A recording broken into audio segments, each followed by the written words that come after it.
Welcome back to New Rockstars. I'm Erik Voss, and with Chris Evans looking cap swole, Tobey Maguire in Avengers ball cap disguise in London, Ryan Reynolds finally dishing on his Doomsday involvement, and David Harbour confirming that everyone actually is getting along, we need another roundup of Avengers Doomsday news. Also, the Russo Brothers just posted a very cryptic image saying Doomsday is coming. We should zoom and enhance on this already very zoom and enhanced image, and yes, some of this will involve analyzing the girth of Chris Evans' arms. His arms, I said. So I guess you could call this a beef down, but let's just call it another episode of Doom's List, since this will concern who is basically on Dr. Doom's hit list. Also, New Rockstars has partnered with some cool musicians to make Neon Dreams, a song we really dig, and we think you'll dig too. Click the link to follow us as an artist on Spotify, where you can hear the song. If enough people like it, we'll do some more in the future. First off, on Tuesday, the Russo Brothers shared this mysterious image with the captioned hashtag of Doomsday is coming. Now, this may remind some viewers of the cryptic set photos that the Russos released ahead of Avengers Endgame, showing one of them on a set with ladders and other rigging that some say sort of spelled out the word Endgame. But in this case, we are looking at part of Reed Richards' chalkboard in the Baxter Building, the yellow research area. The golden band along the bottom of this image is the lower frame of that chalkboard. The equations are too out of focus for us to make out. But in Fantastic Four First Steps, there were a number of Einstein's field equations, sketches of a Penrose diagram that demonstrates black holes and their theoretical relationship to other universes, and ultimately Reed's drawings of the bridge, along with some theories by Reed that this kind of teleportation could lead to another universe. So this photo from Doomsday is probably from this same set in the Baxter Building, showing new equations that Reed has written out to try to navigate from his universe, Earth 828,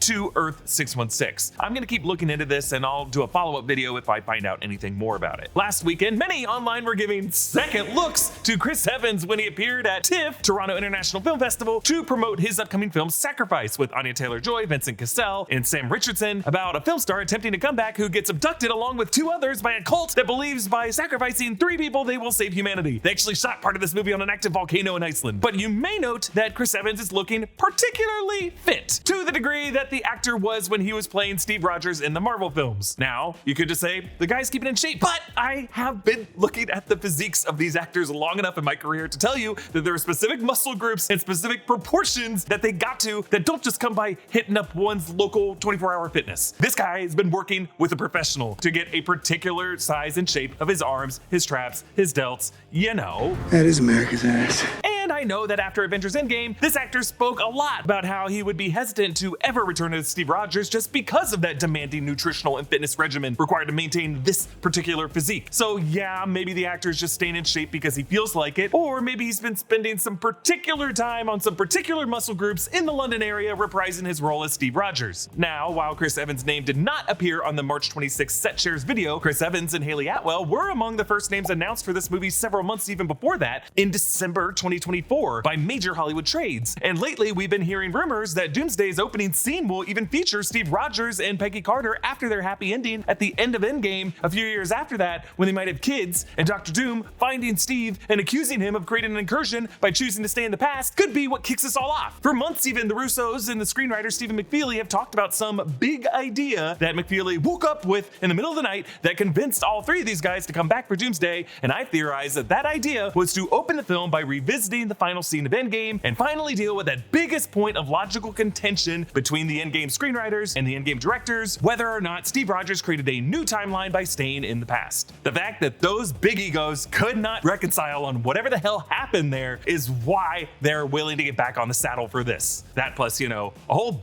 buttload of money. Now, another bit of news that may or may not be a big deal, Tobey Maguire was spotted in London in recent days, according to a selfie from user Curtis1192. In addition to Avengers Doomsday shooting near the city, Spider-Man Brand New Day has recently relocated its production from Glasgow down to London. Now, it's not the craziest thing in the world for an actor like Tobey Maguire to just visit a major world city, but it does align with some thinking that Doomsday might bring back variants like Tobey Maguire's version of Spider-Man from his dimension, or that Brand New Day could do this, considering this supposedly grounded film is actually including a Hulk and a Punisher and a Yelena Belova. But there are also some completely unconfirmed rumors about Sadie Sink's mystery character secretly being Mayday Parker, Peter Parker's daughter from Tobey's dimension. I don't know about that. Meanwhile, Entertainment Weekly asked Ryan Reynolds, Deadpool actor, about potential Easter eggs in Avengers Doomsday and Ryan Reynolds' involvement with Doomsday as he was promoting his documentary John Candy, I Like Me. Reynolds joked the following Halloween. There's 4 that I've got in there. Of course, I've written them all at home in my PJs and nobody's seen them, nor have I stepped foot on set.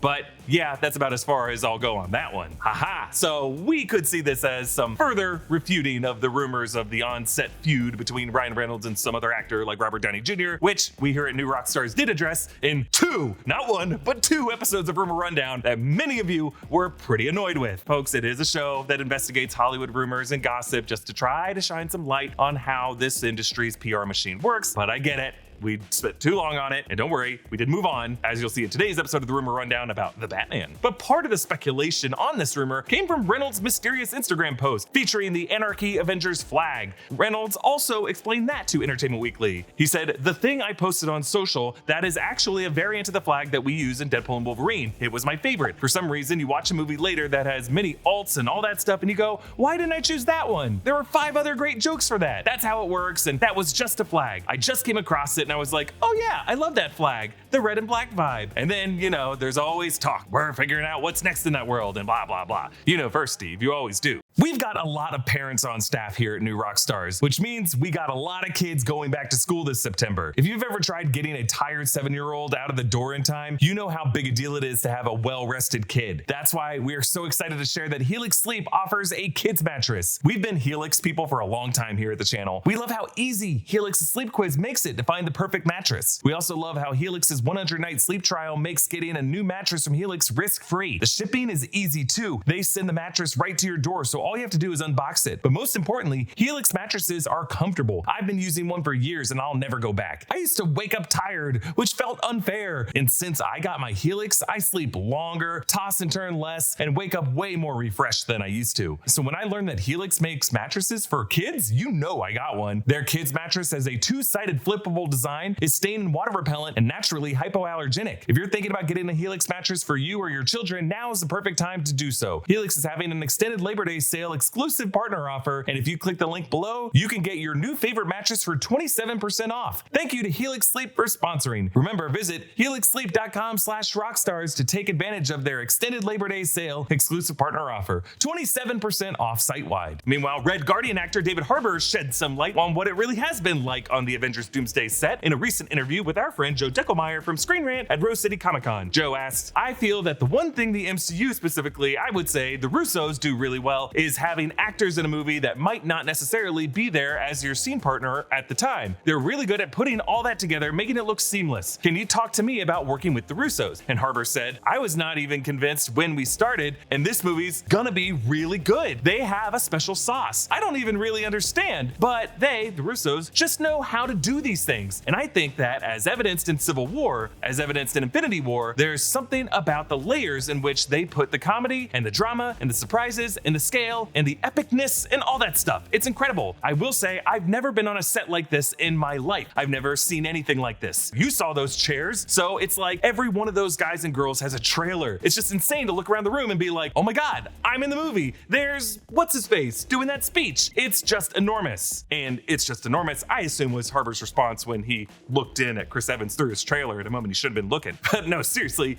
what's-his-face doing that speech tells us something about these iconic Marvel characters returning for this film. Chris Evans seems like the likeliest MCU Infinity Saga era Avenger to rally the others with a speech, but if not that, maybe Patrick Stewart as Professor X, because the D23 promo did include Professor X's speech to the American president from 2003's X2 X-Men United. "This is an opportunity. There are forces in this world, both mutant and human alike, who believe that a war is coming. You will see from those files that some have already tried to start one, and there have been casualties. Losses on both sides."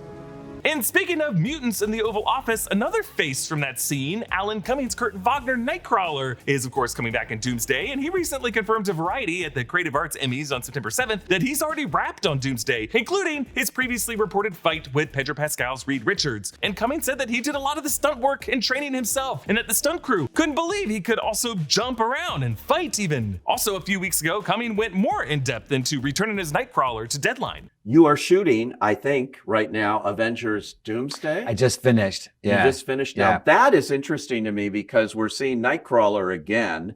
You did that, obviously, in X2, but You didn't want to do it again, I heard, right after the, to come back and do it at one time to follow it up. And no, that's true. I didn't want to do it again, but they had an option on me. It wasn't my choice. They just didn't pick up the option so it's not. Yeah. It wasn't my choice not to be in it again. Oh, okay. But I didn't want to.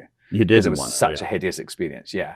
But it wasn't like everyone thinks, oh, the makeup was so. It wasn't that. It was just they didn't write me in. So how, after all these years, have you come back to? Yeah. Well, it was so funny because we got this call from the Marvel people, and they were obviously hugely secretive about it. And I went into the meeting with Kevin, and I didn't know, we didn't know whether it was to be Nightcrawler again or to be another person, another character. Yeah. We didn't know anything about it actually until, and it was so funny that when they told me what it was Nightcrawler and everything, it actually was and they're so nice. Yeah. I mean, absolutely lovely. And the Russo brothers who are lovely. Yeah. Super nice. I mean, it was actually sounds a bit sort of, schlocky, but it was a very healing thing to do because I think X2 is a great film. Yeah. But I had really, truly one of the most miserable experiences of my working life doing it. And so to go back and play that character again and sort of have some closure. Yeah. I mean, I saw Jimmy Morrison said that he felt the same way about it, so called it closure. And I think that's, for me too, it was actually a really lovely thing to do. And also I really never thought I would be playing a superhero again. Not at age, I just turned 60. You just don't think these things are going to happen. But that's what I love about this business we call show. These things you never know what's around the corner. You can also find an old time-lapse video of Alan Cumming getting into that Nightcrawler makeup from the 2003 film. And yeah, it clearly took hours. But for Doomsday, Cumming has said that due to advances in latex prints, they can apply to his face all in one piece in certain clumps so that the process only takes like 90 minutes now. And you can see how it's definitely different now from this selfie video that he recorded for Avengers Doomsday. Lovely. So neutral face. Nice and still in 3, 2, 1. Lovely. So. And based off of some behind-the-scenes photos, it seems like they might be using wardrobe at least that Nightcrawler has in the X-Men animated series. So as we look at Doom's list, is Tobey Maguire on it? Does Doom's recipe call for a Steve Rogers 6-pack or an 8-pack? And which past Marvel actors will get to reprise their iconic speeches? Comment down below with your thoughts, and a special thanks to one of our YouTube members, Bro, who supports us at the executive producer level. Comment down below with your thoughts, follow me at EA Voss, and subscribe to all the channels and the new Rockstars network for breakdowns and news coverage of everything you love. And yes, I say all the channels. Thanks for watching, and I'll see you next time. Bye.